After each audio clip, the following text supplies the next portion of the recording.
197 pounds. And the team race after our last weight at 184 concludes. The last chance for Oklahoma State to try and make up ground was Dustin Plott, but Parker Keckeisen with the victory secures the win for Iowa State Rock, their first Big 12 championship since 2009.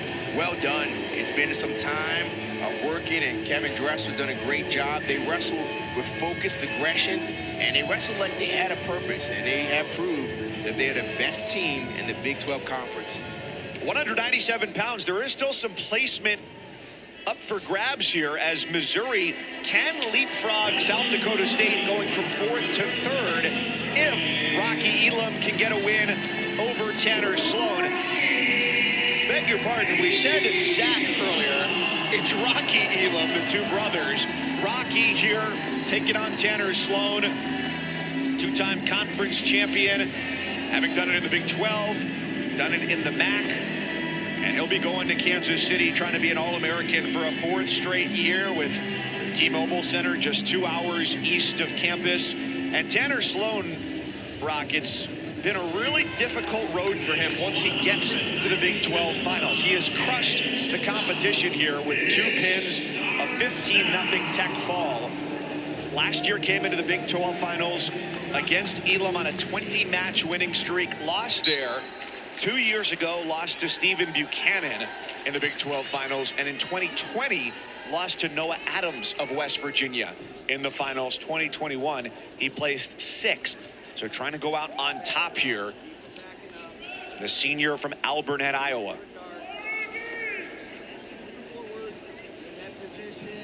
He believes that he wrestles well when people wrestle him.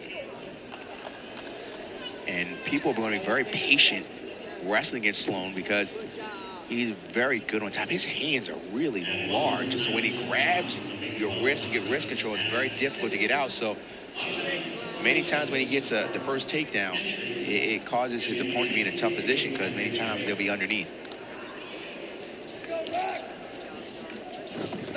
Sloan heading to the NCAA championships for the 5th time this year.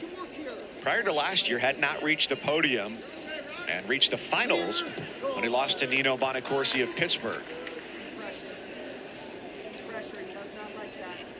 These two, before their last match, the dual meet, kept wrestling very tight matches. Not a lot happened, but the last time they wrestled, Sloan did pin Elam. And last year, wrestled twice. They split. Elam, the winner in the Big 12 finals. Sloan got his revenge at the NCAAs. Right.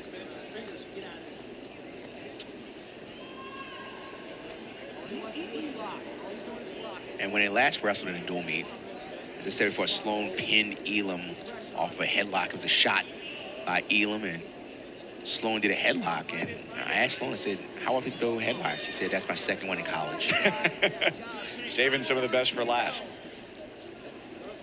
Going deep into the bag of tricks. Quiet start through the first 2.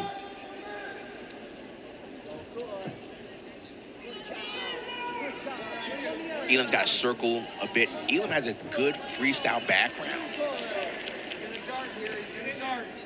Well, against Sloan, he's going to pick his shots.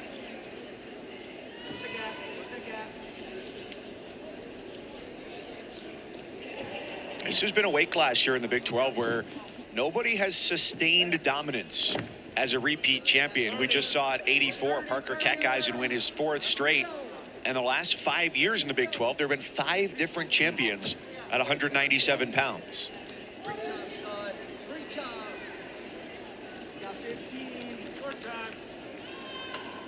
Short time, not much action, but it appears to me that if we're talking about just mat control, meaning controlling the center, it looks like Sloan was the one that really kept his back towards the middle. And to that point, how much might that last matchup be factoring into Elam's strategy here? Could very well, but with the strong coaching staff at Missouri, they said, look, these things happen, don't worry about it. And look, out of respect, what happened? Elam said, I'm not going underneath this guy, I'm going neutral.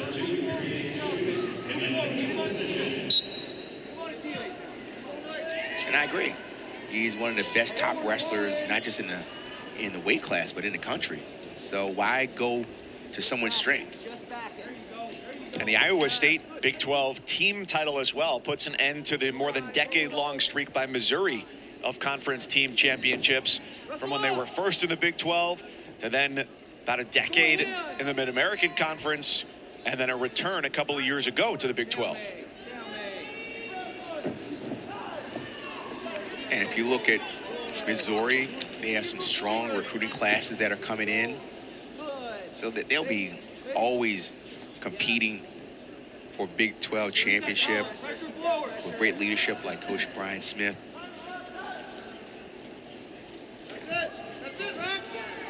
And a win here for Elam could put them into third place, as the gap right now is a small one from third to fourth. Elam has long arms, but he couldn't lock his hands because Sloan did a good job of getting his hips to the mat. When people sprawl, sometimes they sprawl on their knees. You want to sprawl and get your hips low. Make it hard for the person to get his shoulders underneath you and then to lock his hands. So Sloan is stalking, and not much action in this match. It's, you know, something, but let's see some action. Let's see something happen, fellas. Fingers crossed for the third with 20 seconds to go here in the second. And heavyweight still to come. That'll close out tonight. Wyatt Hendrickson of Air Force against younger Bastida of Iowa State. Now stay for that one, because those heavyweights, jeez, they look like heavyweights, but they wrestle like they're 125 pounders. So Sloan takes bottom. Elam is pretty good on top as well. So let's see if he can keep Sloan down. And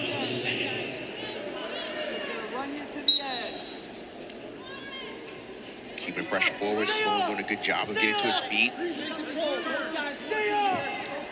And might an escape end up being the difference? We'll find out in the next 2 minutes. At this point, Elam has got to really attack, you know, move his feet a little more. You know, not just forward. You got to create angles. Create angles by moving from side to side, lateral motion. And Sloan at this point, he can just hold center. He doesn't have to do too much. He hasn't really been threatened with anything that Elam has given him, so he doesn't have to put himself in a bad position, but just stay right in that circle in the middle. As Dayton Fix of Oklahoma State has been in NCAA finals, Tanner Sloan has had the same misfortune in Big 12 finals. Here in the championship match for the fourth time, looking to win for the first, and Elam may have just gotten hit in the eye with the way he went down there. Yep. Eye poke, you give him a little bit, but if it goes too long, you start the injury time. He's taking off that headgear. So let's see, poke the eye. At what point do we start the injury time? When do we start the injury time? Okay.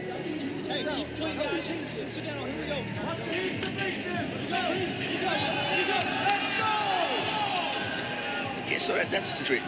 With the eye poke,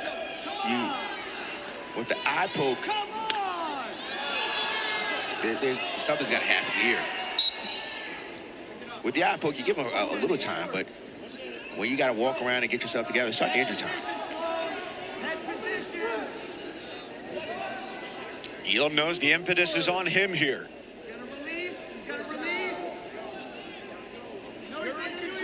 Missouri just 2.5 points back of South Dakota State for third place in the team race.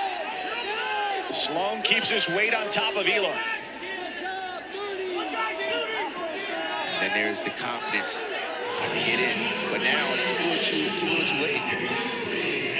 Sloan just has to stay there and just stay right in the middle. His defense has been really stout. We're getting down to 15 seconds.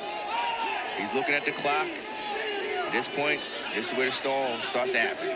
No need to do anything. Stall warning on Sloan, but with 5 seconds to go, and Elam not in on a shot. That's it for Tanner Sloan. His fourth trip to the Big 12 finals and his first time a champion.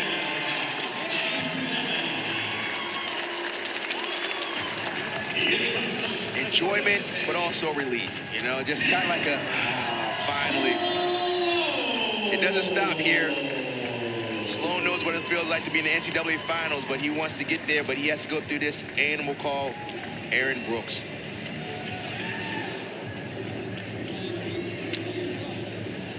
And just to escape the difference, our lowest scoring match of the evening, 1-0 for Tanner Sloan. And this was the first and only point scored.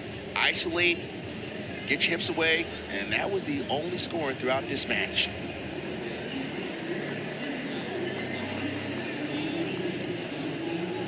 Relief, excitement, point to the people that supported you, little fist pump, and here's your winner, Tanner Sloan. And a great showing from Sloan. That helps the Jackrabbits lock up third place. They go 2 for 2 in the finals with Cade DeVos at 174 and Tanner Sloan at 197 as he joins Quinn. Congratulations. Thank you. First Big 12 championship. You've been sniffing around it for a while. What emotions you dealing with right now? Coach just said I finally got the monkey off my back. Had one more shot to do it, so had to leave it all out there. It looked like it was a slow-paced match, but there was a lot going on. Obviously, the subtleties and nuances of all the hand fighting. Like, what was going on? I know that he likes to get to that first attack in the first period. I know how to shut him down, get to my attack. Obviously, I didn't, but that was a win for me going 0-0 in the second and making him make the decision to go down or neutral. I'm fairly confident in my top position.